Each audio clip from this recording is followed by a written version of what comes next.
အားလုံးပဲမင်္ဂလာပါခင်ဗျာ MNCAP Flow Channel ကနေကြိုဆိုပါရစေကျွန်တော်ငွေရှာရင်း application တွေကိုတော်တော်များများအသုံးပြုခဲ့ပါတယ်တချို့ဟာတွေ scan တွေနဲ့တွေ့တယ်လို့တချို့ဟာတွေကြတော့လည်းရတော့ရတယ်အနေချင်းလောက်ပဲရပါတယ်ယခုအခါ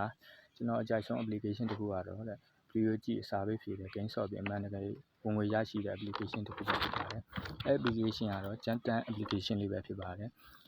Jantan ဒီ microdata အသေးစားပြုလုပ်ပြီးတော့ cryptocurrency ပြီးဝင်ငွေရရှိတော့ platform တစ်ခုဖြစ်ပါတယ်သူ့ရဲ့သမိုင်းအနေနဲ့ကတော့2022ခုနှစ်တွင်စတင်တည်ထောင်ခဲ့ပြီးတော့ company နည်းကတော့ Jantan ပဲဖြစ်ပါတယ်။ရွေးချက်အနေနဲ့ကတော့ကမ္ဘာတဝန်းရှိလူများကို online အသေးစားအလုပ်ပြုလုပ်ပြီးတော့ crypto ဖြစ်ဝင်ငွေရရှိစေခြင်းဖြစ်ပါတယ်။ဒီ application ကတော့မြန်မာနိုင်ငံအဖြစ်နေဖြစ်လဲတရားဝင်အသုံးပြုနိုင်ပါတယ်။ကိုယ်ပိုင်တုံကင်အဖြစ်ကတော့ Jan တုံကင်ဖြစ်ပါတယ် JNPT ကို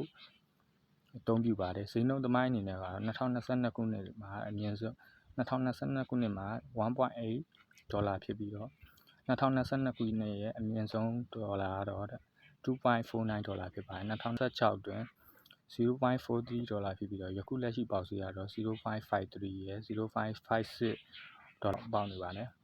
ငွေထုတ်နိုင်လားဆိုတော့ထုတ်ယူနိုင်ပါတယ်ဘိုင်းနဲ့ထုတ်မလို့ဆိုတော့ Trust Wallet, MetaMask, Binance Web3 Wallet, Coinbase တို့အဖြစ်ထုတ်ယူနိုင်ပါတယ်ကျွန်တော်အနေဖြင့် Trust Wallet ကိုပဲ recommendation ပေးခြင်းပါတယ်Jantan ရဲ့ငွေပေးစနစ်တွေကတော့စာပေဖြည့်တယ် uninstall ရင် test တွေပြုလုပ်တယ်ဗီဒီယိုကြည့်ခြင်း offer တချို့ဖြည့်ခြင်း Google offer ဖြည့်ခြင်း game ကစားခြင်း honey game ချိတ်ဆက်ပြီးတော့ internet ချိတ်ဆက်ပြီးတော့ internet share တွေလုပ်ခြင်းဖြင့်အိမ်မှာဝင်များစွာရှာဖွေနိုင်ပါတယ်ကျွန်တော်ရဲ့ MNCAP Flow Channel နေဖြင့်ကိုကြီးထောက်ပံ့ပေးသွားမှာတော့အကောင့်ဖွင့်ခြင်း application အသုံးပြုခြင်းဗီဒီယိုကြည့်ပြီး offer များကိုဖြည့်ခြင်း Google offer များဖြည့်ခြင်း uninstall and test ပြုလုပ်ခြင်း game software ဝင်များရှာခြင်းကိုညီကိုမောင်နှမတွေအတွက်အကူအညီဖြစ်စေမဲ့ error များကိုဖြည့်ရှင်းပေးခြင်းအကောင့်များမပိတ်ခံအောင်ပြောကြားပြသခြင်း wallet ချိတ်ဆက်ခြင်းငွေထုတ်ယူခြင်း Binance အကောင့်မရှိဘဲ KP ကိုငွေထုတ်ချင်သူများအတွက်စားပေးခြင်းဖြင့်အကူအညီထောက်ပံ့ပေးသွားမှာဖြစ်ပါတယ်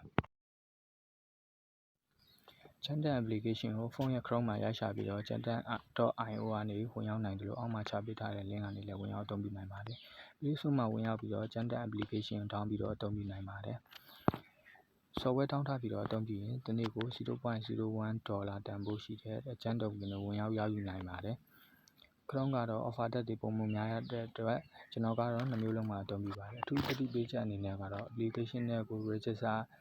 အနေနဲ့ log in ဝင်ပြီးတော့ log out ပြန်ထွက်ပြီးတော့မှ sign in လုပ်ပြီးတော့မှပြန်လည်ဝင်ရောက်ပေးရပါတယ်။ software ရဲ့ဝင်ရောက်တဲ့အချိန်မှာ VPN အသုံးမပြုဖို့လိုအပ်ပါတယ်။ဖုန်းတစ်လုံးမှာတစ်ခေါက်ပဲအသုံးပြုပါနှစ်ခေါက်သုံးခေါက်အသုံးပြုရင်ပတ်စံမထုတ်ခင်မှာအပိတ်ခံရနိုင်ပါတယ်။ wallet အနေနဲ့ကတော့တစ်ခေါက်မှာတစ်ခုပဲချိတ်ဆက်အသုံးပြုနိုင်မှာကျွန်တော်ကတော့ Trust Wallet ကိုပဲထပ်မံ recommendation ပေးပါတယ်။နောက်ထပ်သတိပေးချက်တစ်ခုအနေနဲ့ကတော့ 0.5 Jan token withdraw လုပ်လို့ရတဲ့အတွက်ကြောင့်ရရင်ရသလောက်ကိုwithdraw လုပ်စေချင်ပါတယ်။ဘာလို့ဆိုတော့ Jantan ကအမှားစစ်တာကျန်တဲ့အတွက်ကြောင့်ပါ။ withdraw ကို payout ကနေလုပ်ယူရပါတယ်။ payout ထုတ်တဲ့ချိန်တိုင်း BSC လမ်းကြောင်းကိုအသုံးပြုပါတယ်။နောက်ထပ်အနေနဲ့ Jantan နဲ့ပတ်သက်၍နောက်ထပ်ဗီဒီယိုများစွာဖန်တီးထားတာရှိပါတယ်။ထပ်မံတင်ပေးသွားမှာပါ။ Bye bye ကျွန်တော်ရဲ့ဗီဒီယိုလေးကိုကြည့်ရှုကြတဲ့မိတ်ဆွေညီကိုမောင်နှမအားလုံးကိုအထူးပင်ကျေးဇူးတင်ပါတယ်။ကျွန်တော်နောက်ထပ်လည်းဗီဒီယိုများစွာဖန်တီးပေးသွားမှာပါ။ငွေရှာ game တွေငွေရှာ application တွေလည်းရှာဖွေပေးသွားမှာပါ။ထပ်မံ၍ကျွန်တော်ရဲ့ MNCAP Flow Channel လေးကို like and subscribe လေးလုပ်ထားပေးဖို့မမေ့ပါနဲ့အောင်နော်။